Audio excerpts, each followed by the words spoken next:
Next tonight, it's the way it's taught that turns people off Shakespeare, but scriptwriters today still steal his ideas. That's the view of the man behind the Cambridge Shakespeare Festival. The 29th annual event kicked off this week, attracting 25,000 people from around the world. I've been to meet the artistic director. Oh, for a muse of fire that would ascend the brightest heaven of invention. I had virtually no academic background at all when I grew up on Merseyside and left school with 1 O-level and became a musician and went to music college and got interested in the more academic side of study and ended up going to Oxford to do my DPhil, and that's where I was first. That's where I first encountered Shakespeare, because I was invited to be the musical director of somebody else's production. How fine my master is!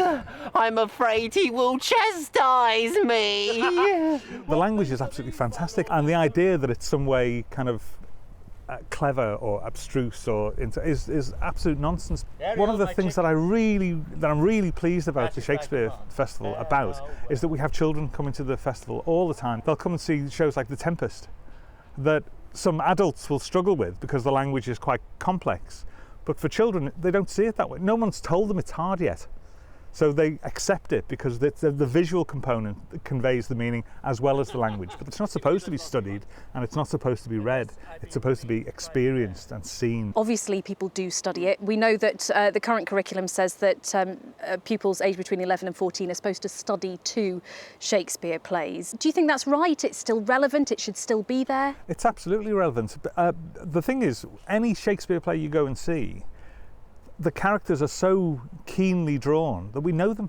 So a lot of the comedy characters in Shakespeare, the soap producers and directors borrow from Shakespeare. A review of The Tempest that you're doing here praises the production for, and I quote, the fact that it's not knee-bending to trendy revisionism. Yeah. Now, do you think that actually a lot of productions of Shakespeare have strayed so far away from the traditional Elizabethan kind of productions to try and make it more relevant and modern that it's lost a bit of something? Yes. There's nothing wrong with what Shakespeare did. It doesn't need to be fixed. When I think about authenticity in terms of the Shakespeare Festival that we do, we're not trying to recreate what happened then, we're trying to recreate the impact of what happened then, which is a very different thing. So we can be very experimental in what we do and very shocking sometimes in what we do, but we don't see the need to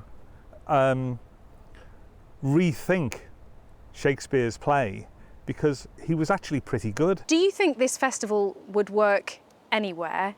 Or is the fact that it's in Cambridge, it is in this academic city, is that part of the draw for people, do you think? Oh, I'm sure it's part of the draw, yeah. The focus we could find for venues which might be similar in another town, but because there's a kind of continuity here, because you can go from one college to the other. So on Monday night I'll watch the opening of A Midsummer Night's Dream at King's.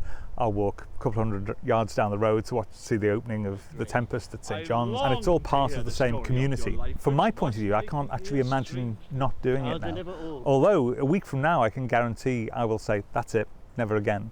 But it's kind of like a runaway train. I can't imagine what would stop it, really. David Crilly. Well, that's it from me. I'll leave you with Julie and the weather forecast.